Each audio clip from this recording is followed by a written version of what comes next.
Bart Riley here, your favourite muse, here to throw ideas at you, giving you ideas to inspire some views. Poet, and I didn't even realise. That's completely useless since this game isn't a rhyming one. Today's video game pitch is a police detective game, which is a genre that's up for scrutiny at the moment. I saw a game the other day that just screamed controversy at me. This was supposed to delve into the psychology of being a police officer with all the bombardment of crime and evil people and how you deal with that in your off time through meditation or medication or alcohol. It's kind of how you relax in between levels depends on how you act during them. Of course, in this day and age, you could use such a storyline to assess the systematic problems in the police force, which I'm sure everybody's going to be doing anyway. But here's a framework for you. Like the story of Heavy Rain shoved into a child-friendly point-and-click adventure game, like Humongous Entertainment. I always conceived this idea as above Heavy Rain, but then Disco Elysium came out, which is better than I ever could do. Someone can still try. The main character is a police officer, a female, one of the good guys, which doesn't seem to be many. I'm taking the name Officer McCoy, which is actually a character in one of my Patreon projects, because this one never actually had a name, so I threw it in there as a placeholder. I've actually written two separate descriptions for this game. One's a chain of thought muddle, point-and-click murder mystery game with 5 alternate endings and clues through the same 10 locations or crime scenes, all affected by the main character, a policewoman with PTSD, having downtime at the end of each chapter. If the player makes her cry often or take drugs, it changes how she acts in the next chapter and how certain other characters treat her. Overly cartoony design to contrast with violence and serious themes, action sequences where you have to click on weapons for main character. And the other is actually the blurb for the back of the game box. Remember when game boxes were fun? When actually reading the back of the box and all the manual inserts were actually as much a part of the experience as playing the game itself? Yeah, me neither. Working one of the meanest beats in town, Detective McCoy is about to take on her toughest case ever. On her first day back from a long leave of absence, what begins as a routine homicide descends quickly into a battle of wits and wills amongst the city's sickest criminal minds. Can McCoy stay above the madness, or will she join it? Downtime gameplay. How you make Officer McCoy relax when alone affects how she'll act throughout the scenes with others, either helping or hindering your investigation. Use books, medication, or music to shape your protagonist and thus the story. 5 alternating mysteries with their own shocking twists and turns, chosen at random every new game started. 12 explorable locations to search for clues and interrogate suspects. I've written this out of order, so I've lost number 5. What the hell? Dozens of bizarre characters with their own quirks and motivations. Point-and-click action scenes from dirty brawling to car chases. The only thing is, where the hell is number 5? Well, it's official, I lost part of my idea. And there's a list of all the level ideas. Crime scene, starting scrapyard, interrogation, high society, the beat, speeding ticket, sale, abduction, or abducted, torture chamber, escape, reflection, and the final arrest. And all the items at the end of each level to go through and choose.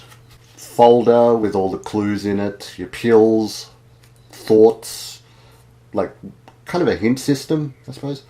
Newspaper for up-to-date stuff. Flask, look, look, look. Your book is, could be like studying law or something, so you get clues from about that.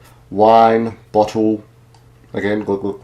Cans, suppose it's the same thing. Like when McCoy is sitting in her office, if she chooses to exercise, then she's stronger for the next mission or has longer stamina. If she gets drunk, then her aim is a bit off. Reading books, then she's more thoughtful about how to proceed in the next mission. Boosting your stats through relaxation methods. In the scrapyard, it's like a one-on-one battle if you annoy your suspect too much, and it's like you picking up objects to either throw at him or using the mechanisms around you to get an advantage on him. Kind of like in Heavy Rain when you're playing as Norman in the junkyard, when the first time I actually lost him in the car compactor. Yeah, screwed up that round. Was it going to be a plot twist that you've been investigating the death of McCoy's girlfriend? That's kind of mixing the woman in the fridge and kill your gaze tropes, which are problematic at best. Now I'm going to throw in a completely different idea as a bonus.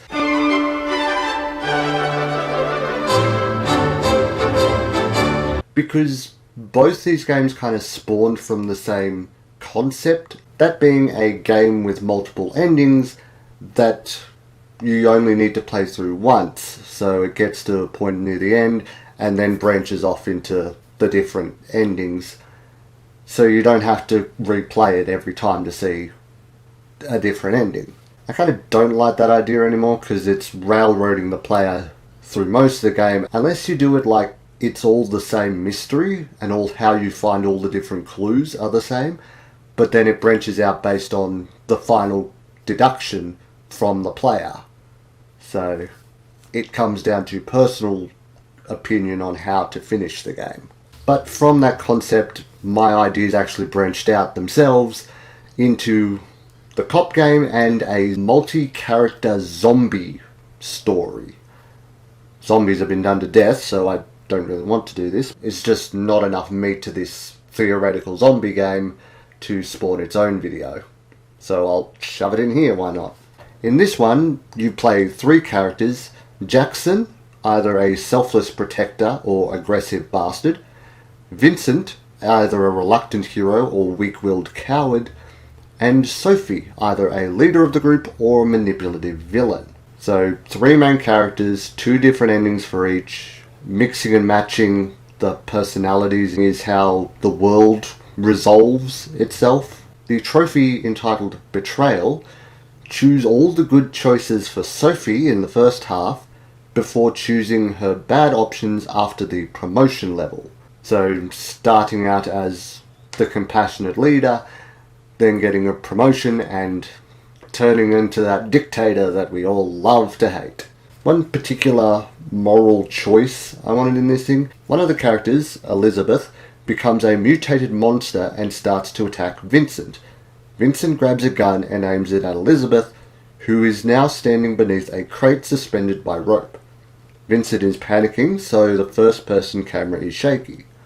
Although Elizabeth is a big target, the rope is not, and requires precision to hit. Does Vincent shoot Elizabeth in the face and kill her, or does he try to shoot the rope and knock her out? If Elizabeth survives, she is returned to normal and becomes a key part in finding a cure for the mutation. So it's up to the player whether Vincent calms down, thinks logically, and can manage to shoot the rope, or he panics and shoots his potential friend. For Jackson's storyline, he was the typical muscle-bound hero, so copy and paste, whatever. Anything else I can say about this idea is zombies. Just like these 2 different ideas, this video has actually been all over the place. Thanks for watching. This is my verbal declaration that I will not sue anyone for using the previous outline to create their own work, regardless of how much fame or money you might get from it. I'm definitely not the kind of artist who thinks I can own a concept. However, I would like to see what comes out of this video just for comparison and curiosity. If you do make something or find an existing piece that's similar, please let me know through Twitter or Facebook or email, and I'll happily check it out. And if you want to see the ideas I am working on for myself, please visit my Patreon page for samples and previews, no payment required. Happy creating, Bard Riley out. Super Mario, the Origami Killer. Coincidentally, on day of recording, Paper Mario the Origami King releases in a few days. My son is already obsessed with that game and he's only seen posters. And trailers. Downtime gameplay. This game is just relevant to the idea. It's not the best example. The best examples were on PlayStation 1. Okay, boomer. I'm old.